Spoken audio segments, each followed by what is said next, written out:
started experiencing anxiety attacks in my mid-30s, and I just really lost sense of who I was as a person. Welcome to Get Unstuck and On Target, the weekly podcast that offers senior leaders insights and strategies to not only lead with confidence and vision, but also to achieve groundbreaking results. I'm your host, Mike O'Neill. I coach top-level executives on the power of ethical leadership to forge teams to be as united as they are effective. In each episode, join me for insightful conversations with leaders just like you, providing practical advice to help you get unstuck and propel you and your company forward. Let's get started. Joining me is Max Schneider. He is the founder of Sand and Salt Escapes, a mindfulness retreat company based in Nassau, Costa Rica, and Palm Springs, California. After a decade in consulting, Max was totally burned out. The long hours, back-to-back meetings, and high stress, it took a heavy toll. He started experiencing anxiety attacks and felt like a shell of his former self. To help untangle his brain, he and his wife took a month-long surf and yoga trip to Costa Rica. It was an incredible experience, providing the space to slow down and focus on himself in a way that he hadn't in a long time. As soon as they returned, Max was inspired to create this type of experience for other high-achieving professionals. And it's that journey and what they do for their clients that I think would be of particular interest to our listeners today. Welcome, Max. Thanks, Mike. It's a pleasure to be here. Max, we've had an opportunity to speak now on two prior occasions. I was drawn to you for a number of reasons. One, you're just very, very personable. But two, what I love about your writing style, and that's how we met. We met on LinkedIn. I read some of your blogs, and you just kind of lay bare what the real world was kind of, how it was impacting you and your relationships that led to you doing that. Why don't you give us a little more background? Yeah, I appreciate the kind words. But yeah, I think that idea of authenticity is a word that gets thrown around these days almost as a buzzword, and it's a little bit tough to kind of parse apart what that actually means and how to do it. But it's something that I've really been working on, of just being open and sharing the real truths, even sometimes the uncomfortable truths that I don't have an easy time uncovering within myself, but we all have those, and getting a chance to share those with others and share what my journey has been incredibly impactful. And kind of, as you said, I had a really tough time with burnout. I think a lot of us are really good at pushing through. Not a lot of us are really good at resting. And what I learned is that the harder you push, the harder and more intentionally you need to rest. And I didn't do that well for the first decade plus of my career. I just continued to push. I got shingles when I was in my 20s. I had started experiencing anxiety attacks in my mid-30s, and I just really lost sense of who I was as a person. And I think a lot of us go through those ups and downs throughout different periods of our lives, whether that's in becoming parents, whether that's in a work setting, whether that's in community involvement.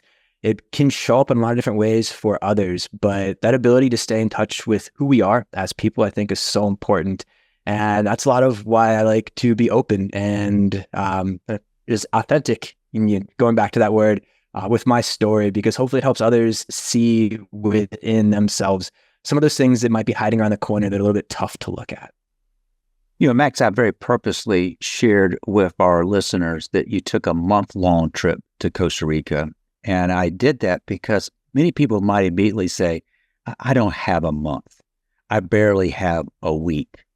But that 1 month that y'all took away, was that the first time that you had ever, quote, unplugged for that length of time? 100%. It was a huge leap of faith. And I was also somebody who had told myself that I don't have a month to take off.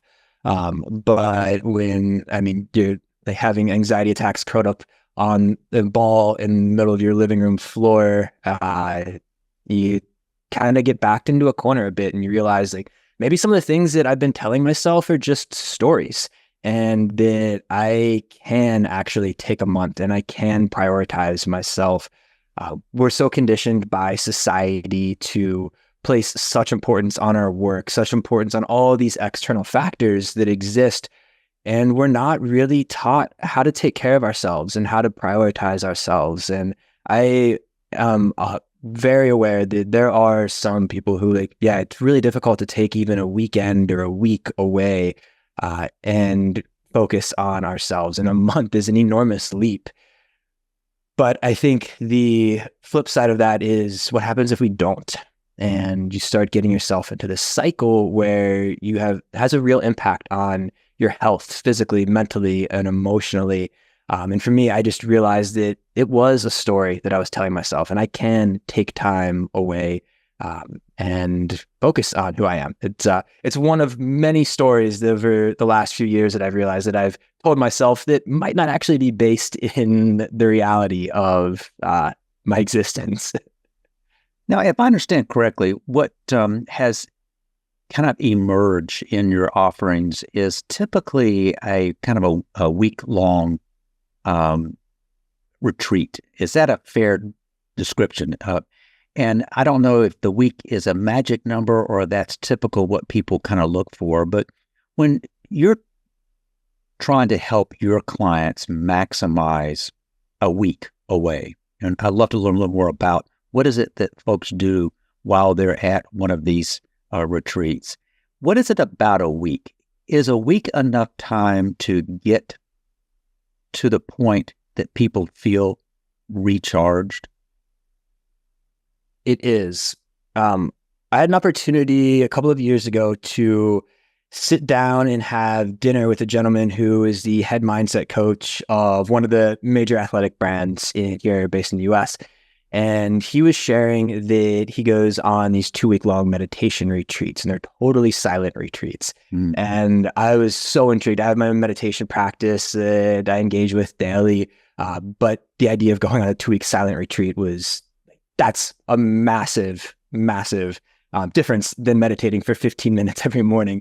So I asked him what the experience is like to go and not speak for 2 weeks. Like, what happens internally? And the way that he described what happens is that if you think about your brain as a pond, every input that we're getting every day is like throwing a rock into the pond. Some are bigger, some are smaller. So it's the emails, the text messages, the phone calls, listening to podcasts, turning on the news, driving, all of this information that we're constantly taking in. We're throwing these rocks into our mind and kicking up water, making they're hitting the bottom, kicking up muck. And it just, by the end of the day, is this jumbled mess. But when we start slowing down, when we start removing those inputs, all of a sudden that pond of our mind starts to become smooth, and you might be able to see reflections off of it. And then after a little bit more time, you can start to see down into the water as the muck settles. You can see the nooks and the crannies, the rocks and the logs that are at the bottom, and you start to notice things you've never seen before. And what we have found is when we host retreats for a week, it's a perfect amount of time to reduce those inputs, to allow for the pond to get smooth, to allow for people to see and notice things in themselves that they haven't before, and to be able to see those and do the work on themselves. So that week number has been perfect for us with just fitting in, as we talked about, like the pragmatic demands of taking time off work while also giving enough space to be able to do that work on yourself. Max, as I kind of been listening to you, I've been kind of reflecting on our client base. And it seems as if I was to describe them, it's typically key decision makers. They may be company founders, or they're in a senior leadership role. And if it's their business, they're entrepreneurs. If it's a corporate setting, they may very well have official time off. Do you find that entrepreneurs, those who work for themselves, do they have a tougher time unplugging? I think it depends on the person. I think, so speaking specifically to entrepreneurs, I think that there are certain almost archetypes of people who are entrepreneurs, different personality quirks, different neurological differences. I mean, the neurodiversity among founders and entrepreneurs is incredibly high when you talk about things like ADD, ADHD, giftedness, autism, OCD. I fall into a couple of those buckets myself. And Me too.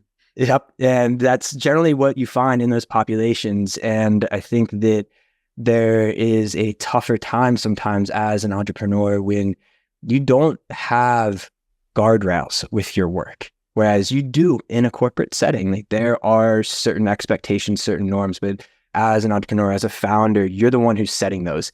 And when you have this ability to push in sometimes almost a supernatural way, it can really be a difficult thing to dial that back. So that ability to rest, though, becomes so much more heightened. That ability to disconnect is so much more important for a number of different reasons. You talk about just being able to back out, see the forest through the trees, to give yourself some space to see things differently.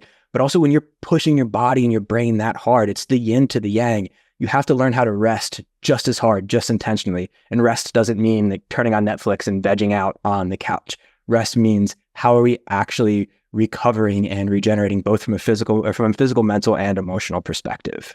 So yeah, I think oftentimes we see entrepreneurs and founders having a bit more of a challenging time. You also don't necessarily have the team set up, depending upon what stage you're at, to be able to delegate, to take over while you're not there, and just given where a business might be in its overall life cycle as well. Yeah, I've been intrigued. I went from a corporate role where I was very good at leading HR teams for fast-growing companies. I had a team that I was leading. When you start a business, you start with yourself.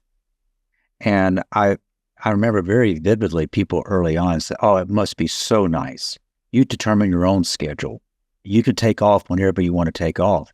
And the answer is, you can. But if you take off, you may not be growing your business. You may not be putting the foundation in place. You shared with me before we started this recording something that I found intriguing. Currently, my understanding is that you kind of have two target audiences: individuals who need this type of restoration, if you would, and perhaps teams. And if I understood you correctly, there seems to be a need to differentiate from a messaging and the like. So do I understand correctly that maybe you're in the early stages of maybe creating a new business specifically targeting teams? We are, yes. It's been a very amusing journey for me to, over the last few years here, of leaving the corporate world after burning out and saying, I'm never doing anything corporate related ever again. I'm only working with consumers and we're just doing these direct to consumer retreats. And that's how things started out. But after running our first few retreats, I started to get some inquiries from people in my network saying, hey, what you're doing is really interesting. How might we integrate that with our organization?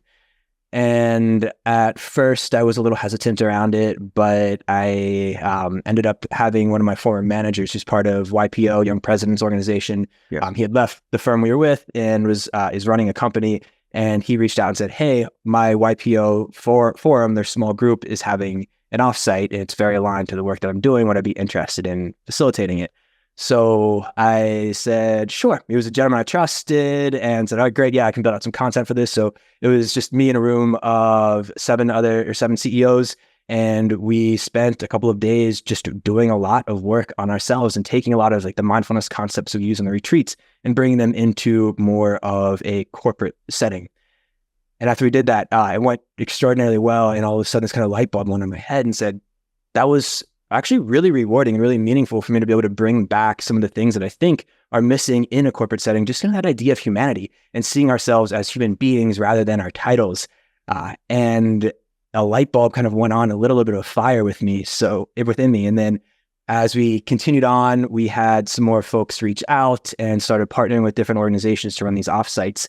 And what we've realized is that, to your point, there is a little bit of a differentiation and nuance in this kind of work. When we're working with individuals on a retreat in Nosara, Costa Rica, it is people who are looking for like a chance to step away from work, a chance to focus on themselves, and maybe they are fighting burnout or they're going through something personally. But from a corporate perspective, you're not looking for an escape. You're looking for something that's additive to the organization, something that helps solve for real pain points, not just for the individuals, but for the team and for the organization as well. So we are actually in the process right now of creating a second entity that is entirely focused on working with executive and intact teams to just curate mindfulness offsites for them, where we show up, we check our titles at the door, we do no actual business work, we're not doing strategy planning, none of that, just human beings showing up as human beings. So yeah, we are in the process right now of spinning up a second entity that's entirely focused on that, while still holding the sanctity of those retreats and getting a chance to be able to address both of them a little bit more effectively, because they are two very different kind of customers, two very different sets of care abouts, and two different problems that we're solving for. Regular listeners know this is an unscripted conversation, so you didn't know this question's about to come. But I did read a blog article you did, and I may have misread it. But my takeaway was, you're in this idyllic setting. You're touting the importance of unplugging and taking care of yourself. But it doesn't mean you as a business owner are removed from the stress of owning a business. And I think you wrote about that, that's you could be in this very tropical setting, but still experience some of the things that you're experiencing when you were living or in a consulting capacity. For me, this really underscores the importance of mindfulness. And when we talk about mindfulness, it's the ability to just exist and observe the present moment absent any sort of judgment. That awareness, that mindfulness can be in a few different ways. You can think about it externally in your external environment and being very present with that. And you also have maybe your internal environment with you as a person, your own thoughts, your own feelings, your own physical sensations in your body. And for me, why mindfulness has been so impactful is when we find ourselves in these settings, and that's where we are still physically separated, but you still are carrying with you a lot of those things from your day-to-day, a lot of those stressors. Mindfulness allows you to be able to step back and to be able to observe it and to realize that I am not my thoughts. I actually have the capacity to choose one thought over another. It allows you to be able to observe your feelings and understand kind of what's going on from an emotional perspective, and also from a physical perspective, and pay attention to your body, because your body ultimately is the vehicle with which we experience the world. Like, your body only exists in the present moment, but so often our mind is what's interpreting our experience, and our mind is off with thoughts. We're thinking about the future, we're reflecting on the past, we're thinking about the projects we're working on. But when we can slow down and we can actually pay attention to our body, which is always here, it's never gone with our thoughts in the future, it's never in the past, and we can tune into more of who we are and focus on that present moment, we can reduce stress. We can bring in the ability to focus better. We get better at handling interpersonal conflicts because we can we can observe the emotion, we can observe the thoughts, and we can show up in a much more objective way. So these are the types of skills that when we're on these retreats, whether it's for individuals or for executive teams, that we're really focusing on how do we cultivate this ability to be mindful, to be aware, so that we can show up and we can just have a higher quality of life. Because to your point, it is very difficult sometimes to let go of those things. It's like the old adage of wherever you go, there you are.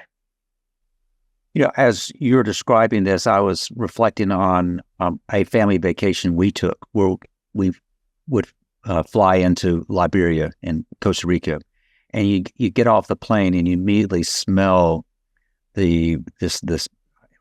I'm not sure how to describe it, but it's very floral. For us, it was in the summer, so there was some temperature there. You could just immediately feel it. The first sensation was, wow, I'm in a different place. But getting off a plane in a different place doesn't automatically put you mentally in a different place. And I'm really intrigued to kind of hear how you begin that process of instilling that sense of mindfulness, particularly that most of your retreats are about a week long. And that is preparing for reentry. Yes. What have you all found thus far, working with your clients, be it individuals, be it executive teams or leadership teams in general, what are the things that you have found thus far that has proven most successful to assure that people leave this experience and they take with them things that they learn and experience back to their home and their business world? Yeah, there's a few things that we talk about on either the retreats or the offsites that we facilitate, because that is a really important piece. It's not just about having a great week, or if we're running an offsite, a great 4 days together. It's about, okay, what does this mean for us going forward? Am I going to be able to do something differently as a result of it? So we talk about a few different things. One is that you're the only person who experienced what you experienced on that retreat or that offsite. The magic that you're able to kind of create, the exploration that you did within yourself, you're the only person who experienced it. The rest of the group was also there and can help support you with that experience. But when you go back home and you're back in your day-to-day life, you're back at work, you're back with your family, nobody else for that period of time went through that experience. They just continued on linearly, as we all do most weeks, most days. But during that retreat or that offsite, you had an exponential growth as a human being. So the first thing that we make sure that we communicate is have grace with others when you come home. Recognize that the world has continued on a linear fashion and you've changed, you've grown faster. So that reintegration is going to feel a little bit different. And we spend a lot of time really talking through what that means. The second thing that we talk about is that there's a tendency oftentimes to come back and just do so many things differently, want to integrate so much. But when we do that, there's still the reality of our day-to-day that we can't just take a square peg and fit it into a circle hole. But what we can do is choose one, maybe two things that we can start doing differently, and then we can build on it from there. So that's another major piece that we talk about. And then obviously we get into a lot of specifics, because I think there's kind of small, medium, and large ways that you can practice mindfulness and get a chance to continue integrating that when you go back. Things as small as like going on a phoneless walk. Just leave your phone at home, go outside, walk a mile, walk 2 miles during the middle of the day, and get some fresh air. It's wild how liberating it is, and how much you feel like you're just getting away with something to be disconnected for 20 or 30 minutes. But that's a really helpful way to have no distractions, to just be in your external environment and observe, whether that's the things that are going on around you, whether that's the sensations, the feelings, the thoughts that are coming up within you.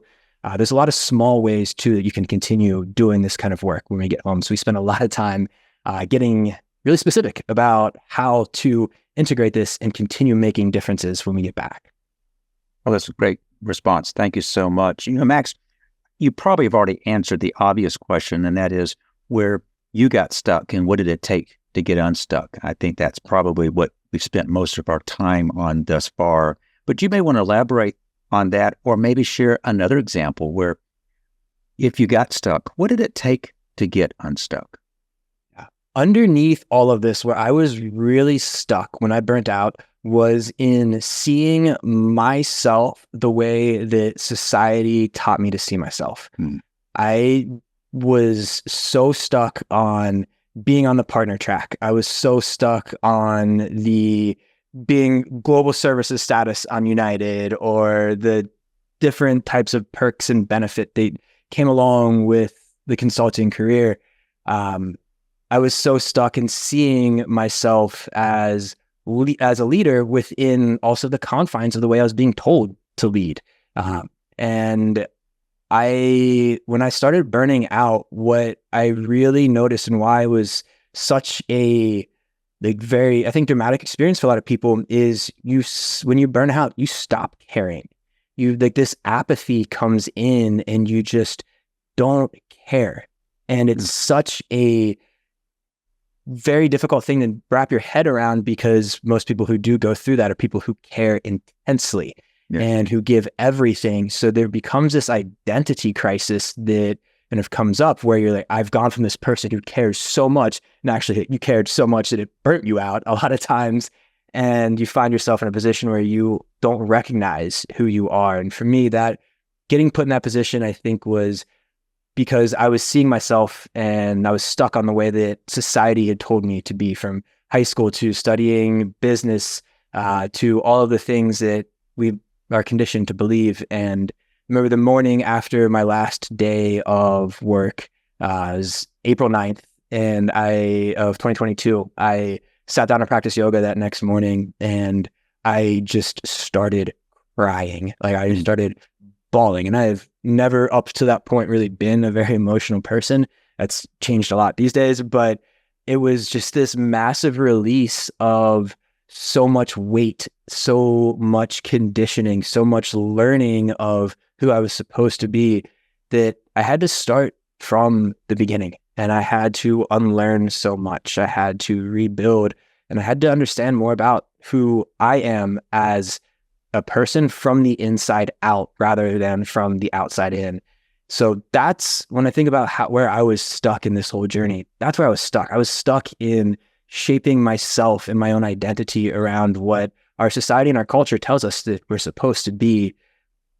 And I got caught up in that. So this whole process for me has been very much getting unstuck of my own identity and figuring it out from the inside out. That's so well said.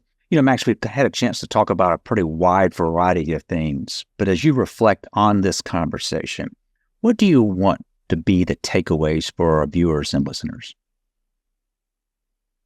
What I would encourage anybody listening to this is to slow down and pay attention. Pay attention to yourself. Pay attention to the things that are going on inside of you. Don't compartmentalize. Don't push things down. They're still there. Just because you're ignoring them doesn't mean they go away. But there's a lot of learning in the exploration of those feelings that we so oftentimes just want to run away from. So when we slow down and we can listen to ourselves, we slow down, we pay attention to the things that are going on around us. That's where a lot of learning comes into play. It's the way that I've learned how to lead Sand and Salt Escapes is I know what the ethos of it is. I know what our mission is, but I let the business tell me what it needs to be. And it sounds a little woo-woo or a little bit kind of kooky when you say it out loud, but the same way that we experience life through our bodies, our minds are what interpret it, we experience being an entrepreneur through the business. So by stepping back and paying attention to the business, by seeing the business, understanding of what the opportunities are, what maybe some of the pain points are, the ability to see around corners, we can step back and just observe. There's so much insight, and that allows us to really respond instead of react to what's going on around us. So that's what I would encourage anybody listening to this to try to do. Show up in a lot of different ways in your life, but just slow down and pay attention. Max, what you just said resonated with me personally. And that is when I started Bench Builders, I envisioned it to be doing a certain thing for clients. And sure enough, that is what I did. But what I found by listening to the business, by listening to the clients, they began sharing things that they were seeking that I didn't realize was such a need. And as a result, the kind of things I do now is pretty different than what I did when I started this. And I don't know if I would have said I was listening to the business, but what I would say is that it has more of an organic feel because you're meeting needs that you may not have anticipated that were actually out there. You do have a gift, Max, of explaining things in a way that's just very easy to follow. I do want to pose a question, if you don't mind, for our listeners. And that is, you ever wonder why people follow your lead? Is it out of obligation, or it's because they truly believe in your vision? With extensive experience in HR leadership and executive coaching, I've seen firsthand that the essence of leadership is clarity and confidence.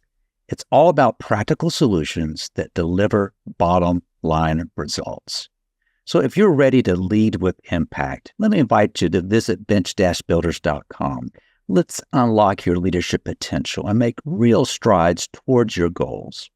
So until we meet again, let me challenge you to focus on leading in a way that inspires others to follow, not because they have to, but because they want to. Max, Thank you so much for sharing your expertise with us today. Thanks for having me, Mike. It's been an absolute pleasure. I'm confident there will be folks who want to learn more. What's the best way for them to connect with you and reach out? Our website is sandandsaltescapes.com. So you can go there to learn a lot more about the work that we do, whether that's the retreats or the offsites. Or feel free to just drop me a line directly. My email is max@sandandsaltescapes.com.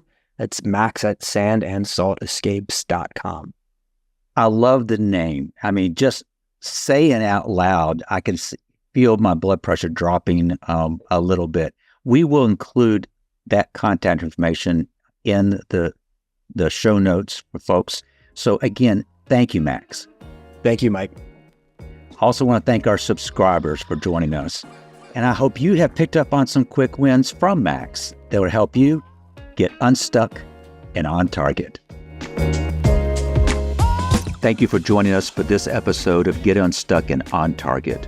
I hope you've gained insights to help you lead with confidence and drive your organization forward. Remember, at Bench Builders, we're committed to your success, your leadership excellence, and your strategic growth. If you've enjoyed our conversation today, please leave a review, rate, and subscribe to keep up with our latest episodes. This show really grows when listeners like you share it with others. Who do you know who needs to hear what we talked about today? Until next time, I encourage you to stay focused on the target and continue to break new ground on your leadership path.